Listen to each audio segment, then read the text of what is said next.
flew into Townsville and we immediately headed across to Magnetic Island.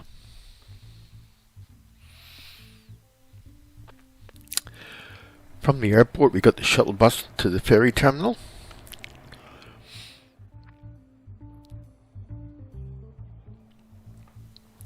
And soon we were heading out of the harbour.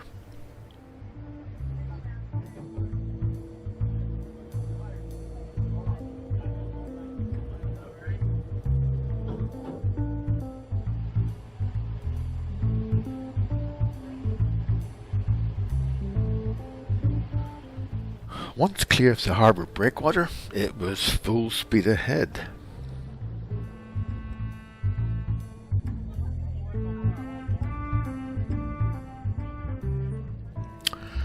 "25 minutes later, we were disembarking at Nelly Bay. We were staying at the Amaroon Mandalay. We had stayed there on our previous visit about 44 years ago. And the units still looked the same, although the vegetation was much more mature. And the pool area was still very similar, but now it's carpeted rather than being tiled.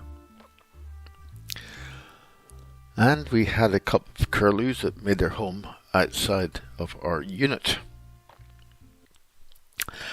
Next day we were going to do a walk from the fort's junction around to Horseshoe Bay via the forts. Thankfully we had a bus stop right outside the resort. And 20 minutes later we were dropped off at the fort's junction. The walk up to the forts was along a good trek with plenty of wildlife, even if they were asleep.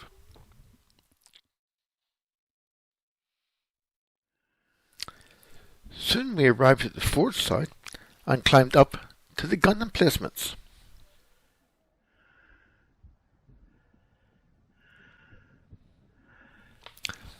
And then we did a quick look around the operations buildings. The view from up here was absolutely beautiful.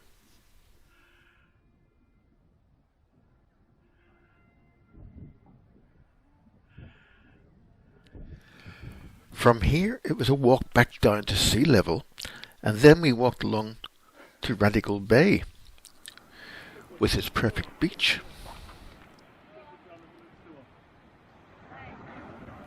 And there were some nice shade trees to sit under. After another climb up and down we arrived at Horseshoe Bay. A lot more yachts here than when we were here 44 years ago.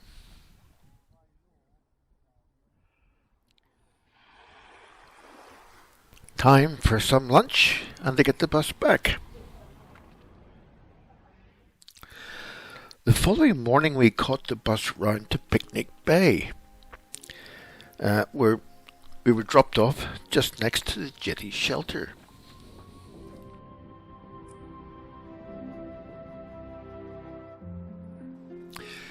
The ferry used to come in here, and there are some nice beaches and a view to Townsville.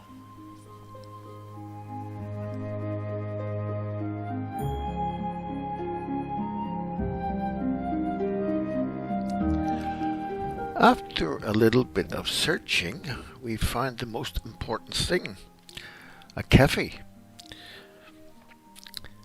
And then we waited for the bus to take us back to get the ferry back to Townsville.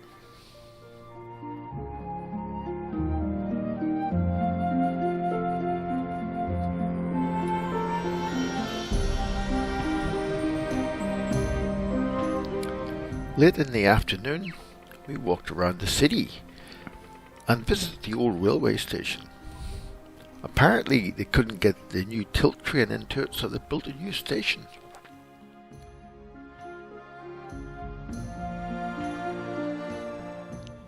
And we could look around to the new sports stadium from the platform.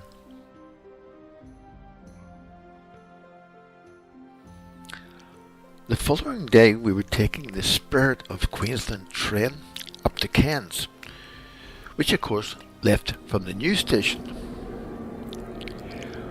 We got there a bit early, especially as the train was about 40 minutes late.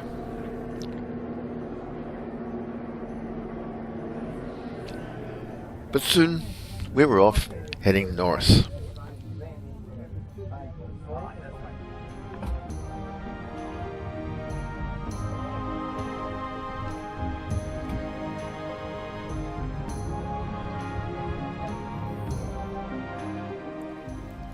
Seats were pretty good, and there was also a rather good entertainment centre with each seat.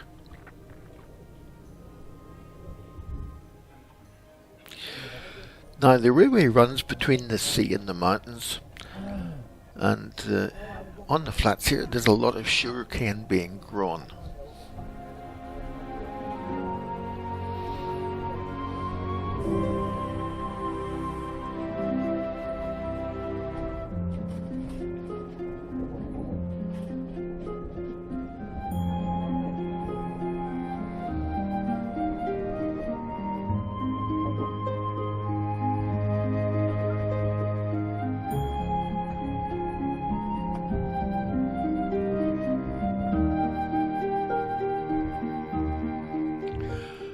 For many kilometres, the track actually runs next to the Bruce Highway.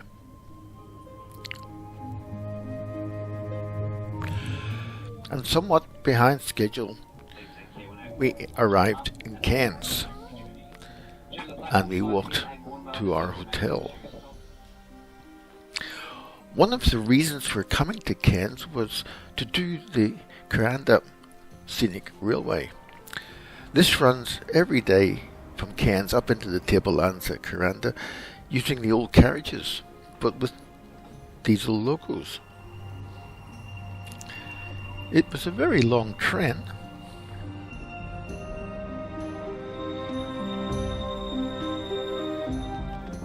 Soon we were climbing up the escarpment. And morning tea was served.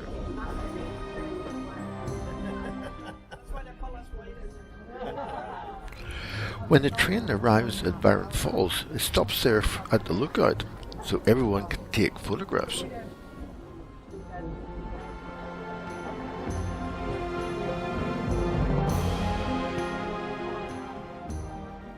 And everybody gets off. But the views are really worth it.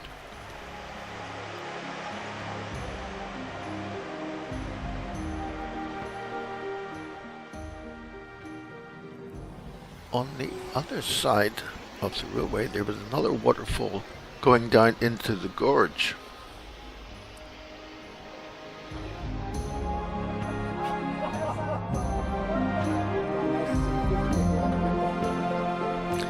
Now we continue upwards into the tablelands. Eventually we arrived at Kuranda and took a walk around the town.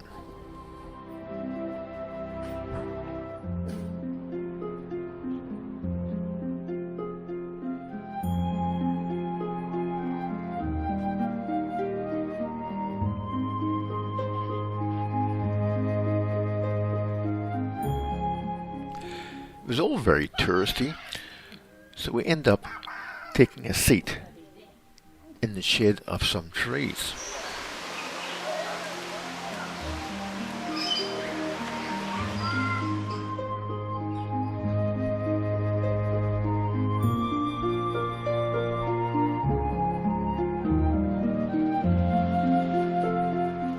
Then we wandered down to the jetty where you can take a river cruise.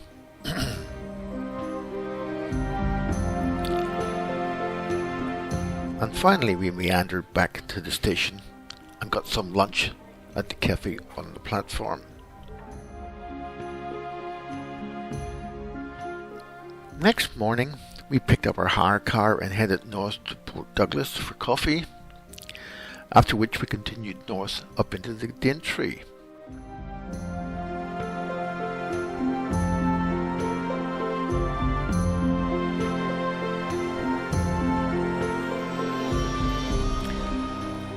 Port Douglas, we strolled around the marina.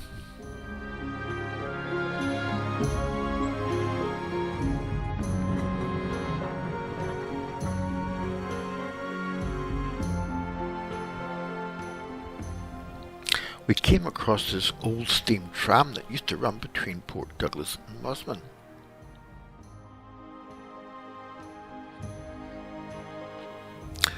Then we end up walking into town to get some coffee.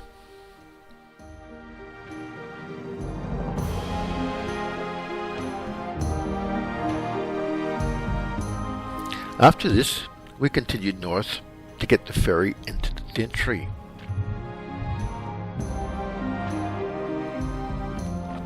On board the ferry, the rain started to hammer down.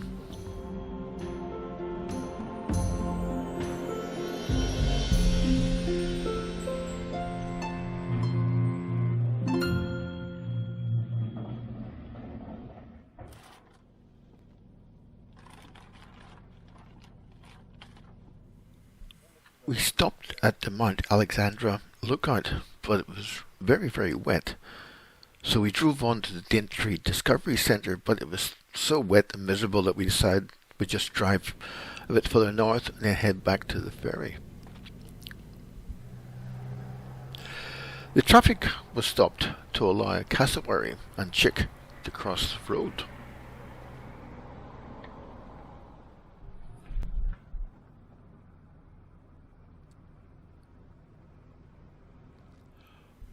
While driving back to Cairns, the sun, of course, came out. Isn't that just typical?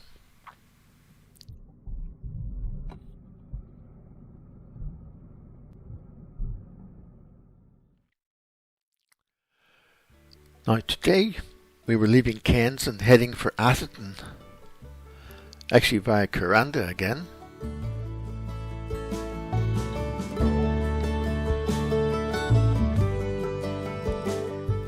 We didn't do any videoing on the way there, but after lunch we head out to Herberton to visit the historic town museum. When we arrived there at the car park, a lot of old British cars, just had to have a look. Then inside the village, we started looking at the garage.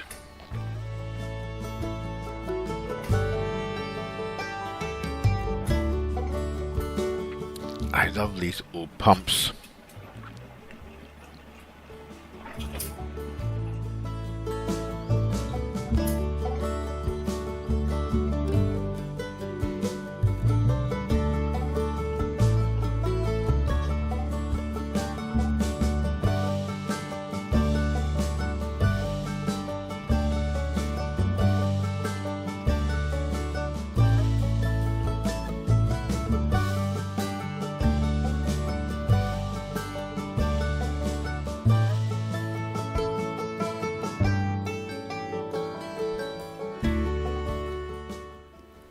A great collection of old woodworking tools.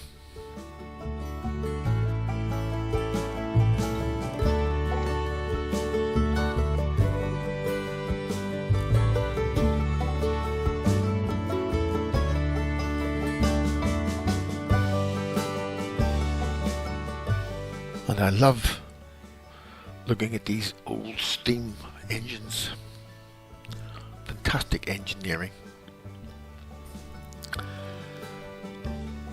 Then it was around to look at some of these old shops.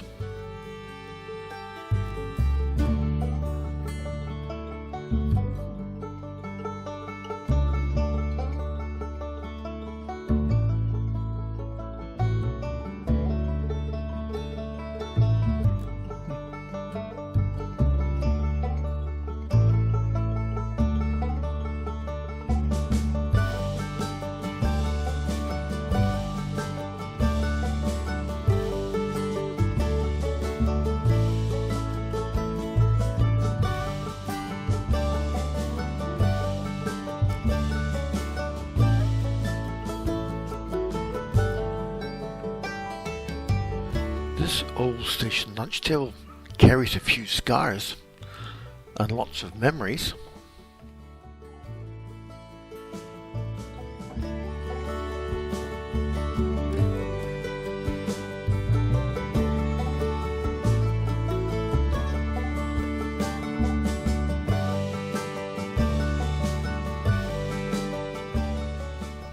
The policeman and his family didn't really live in luxury.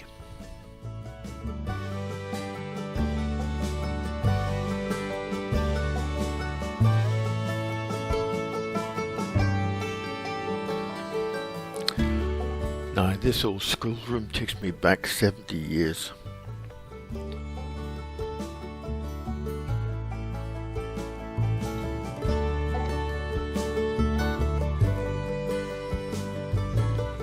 They had produced a video showing the history of the area. Here's the intro. The dividing range stretches from Australia's southernmost tip to the tropical north. Volcanic eruptions created a plateau known to Europeans as the Atherton tablelands and laid down minerals that would shape the fate of many who came here in the 19th century. But for the traditional owners, this country has a much older story. The video takes about half an hour, and then it was time for lunch at the hotel.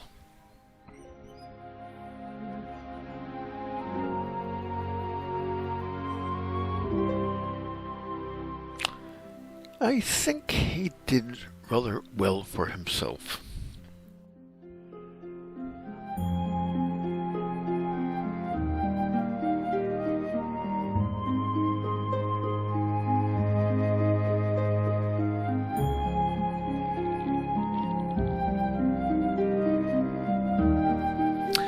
We ran out of time to see everything, and actually you can get a 3-day pass if you want.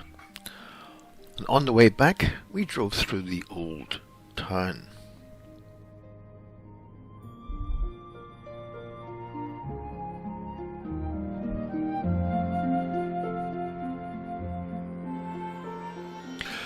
Next morning, we head off to the Crater Lakes National Park to do a bit of a walk, but also stop at the Curtin Fig National Park for a look.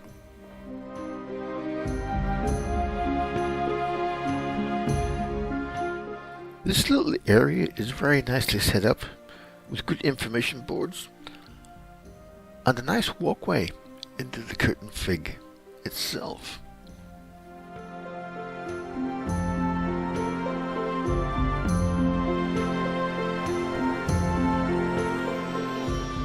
This really is worth a look.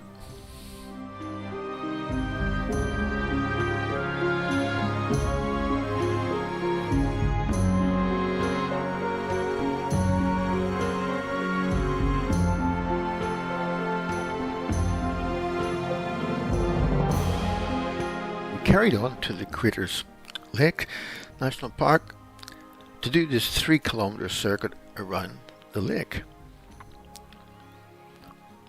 The whole area is very nicely set up.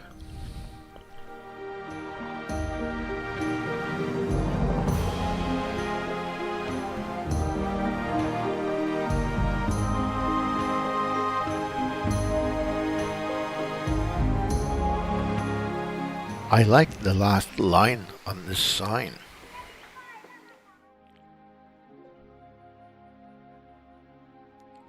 The track the whole way around is very well formed, and the locals, they really couldn't care less about us.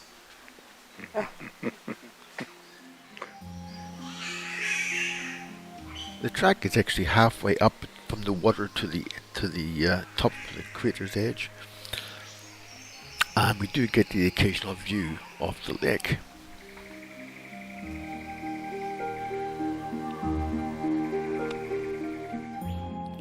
There is some great vegetation.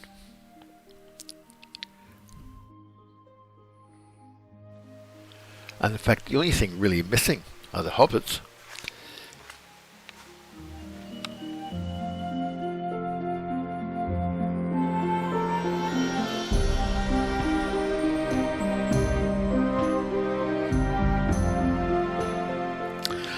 After having lunch at Atherton, we headed south to Mount Hypitome National Park. Here, there's a nice short loop walk that takes us up to a volcanic plug and also to more waterfalls. Yet another lovely track to walk.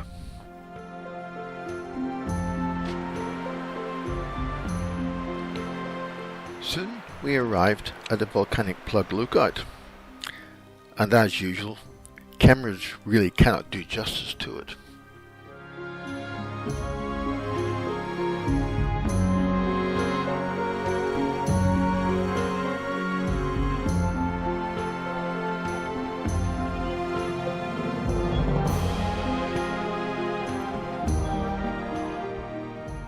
The walk back takes us next to some beautiful cascades and waterfalls.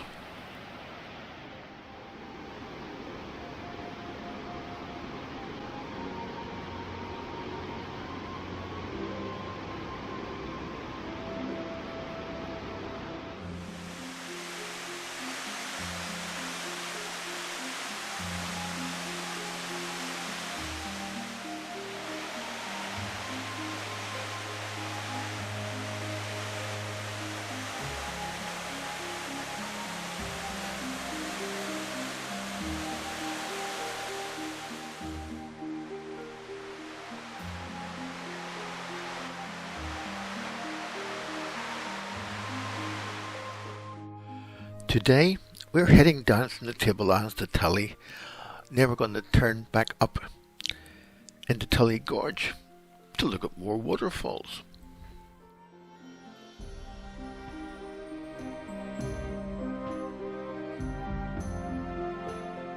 Coming down to the coast here, there was only one glimpse that we could find.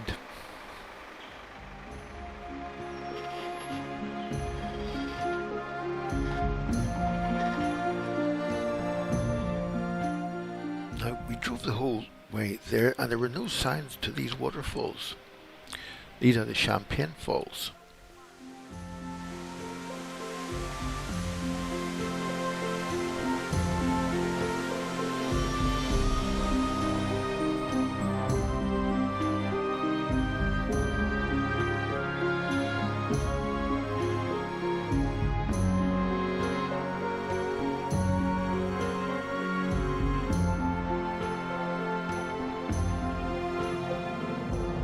And there was a nice lookout over the Amelia Cascades.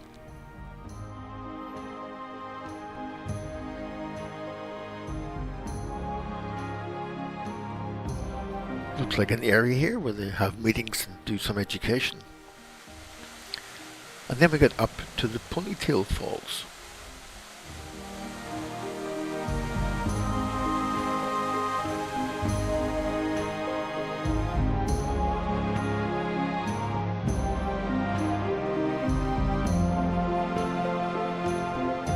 Way back, we came across this cassowary.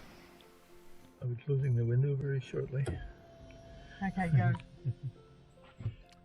Methinks too many people are feeding him.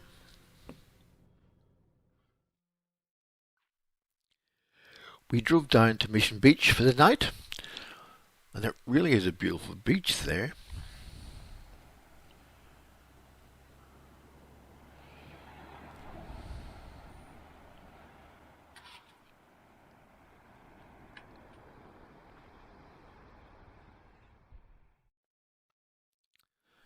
Today we're heading back to Cairns, but with a stop at Innisfail, and then a few stops on the way up to Cairns to look at some rivers and waterfalls.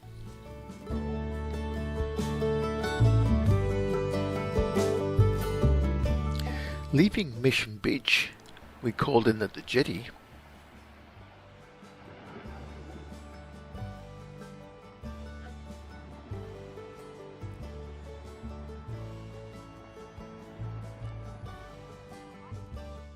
Next up was Innisfail for brunch and a look around. And we thought this architecture was quite interesting.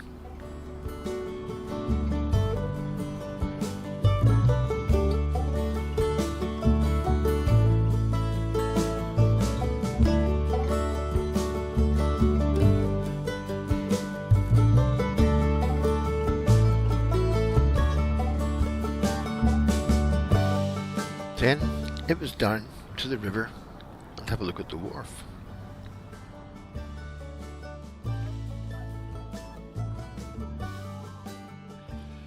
This is actually the confluence of the North and South Johnson Rivers. And just around the corner was Jubilee Bridge, which we'd heard from some songs. When driving the motor home past here a few years ago, we drove past the sign to Josephine Falls. So this time we decided we'd head off the highway and take a look.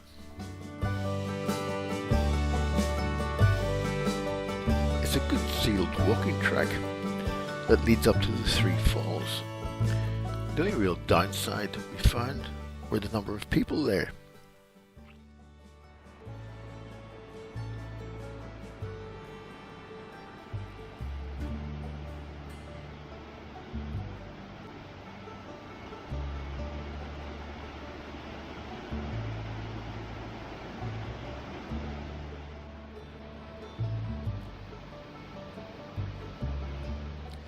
On the way out, we saw a sign to the Golden Hole at Biggs Recreational Reserve. Just had to go to have a look.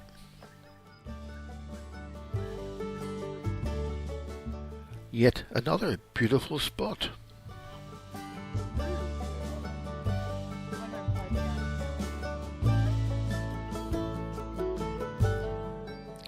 Talking to a fisherman there, he suggested that we should visit the boulders a few kilometres north. Mark, we could have spent a week at all of these sites.